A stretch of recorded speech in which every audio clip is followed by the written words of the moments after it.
Hi, I'm Kamal. I'm Karla, and we are the poet and photography collaborative that birthed Land Witness. Land Witness came about super organically from a trip that we took as friends and artists and educators to a civil rights educator institute in Arkansas. And when we were there, we had the opportunity to visit the site of a former Japanese internment camp called Rower. And so we're just gonna talk for a few minutes a little bit about how we both experienced the camp and just how that turned into a photography and poetry collaborative. So how did you experience the camp?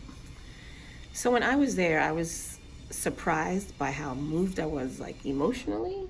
I've spent a lot of time through the course of my teaching artistry working with incarcerated folks. So I spent a lot of time thinking about how this country deems who's worthy of freedom of movement and who they try to contain and constrict and in what ways. And so I didn't even learn about the Japanese internment till late in my high school years. And so when I was there, I remember feeling the earth really heavy underneath my feet and really thinking about all the stories that the land held. Even though it was super beautiful, you just knew that it held stories of sadness and grief and confusion. And so I just wrote and wrote and wrote and wrote while I was there, just in my journal all the time.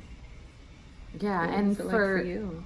I guess for me, it was as a photographer, I was really experiencing it through my lens, and so one of the things that I was doing is really walking around and trying to sense the land and really feel it in a visceral way. And so the way that I had done that was by taking pictures, but then also just like trying to listen and see and feel. And so I noticed that the sap on the trees, and I noticed kind of just the grass and the agriculture moving in the wind, and really thought a lot about this idea that the nature had been there and had really been a witness and had experienced this atrocity and this injustice in the U.S.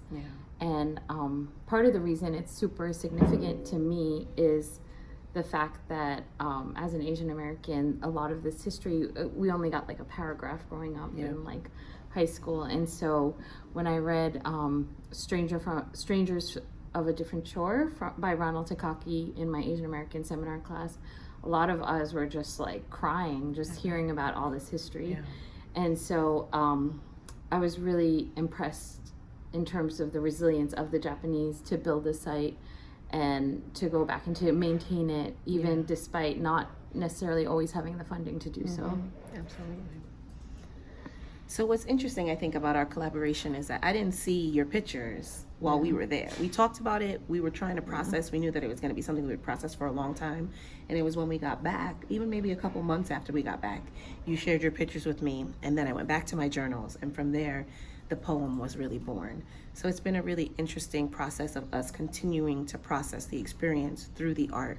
And I think it's also really significant that we're both artists and educators. Would you agree? Yeah, definitely. And I think a huge reason what we wanted to leave you with is that idea, is that we are, when we were there, we were experiencing it not only for ourselves, but for also for our students. I think in many ways thinking about our curriculum, which is very much an arts curriculum outside of the system as teaching artists.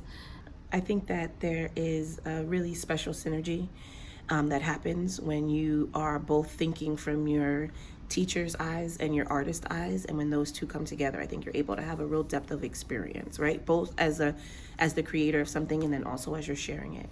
So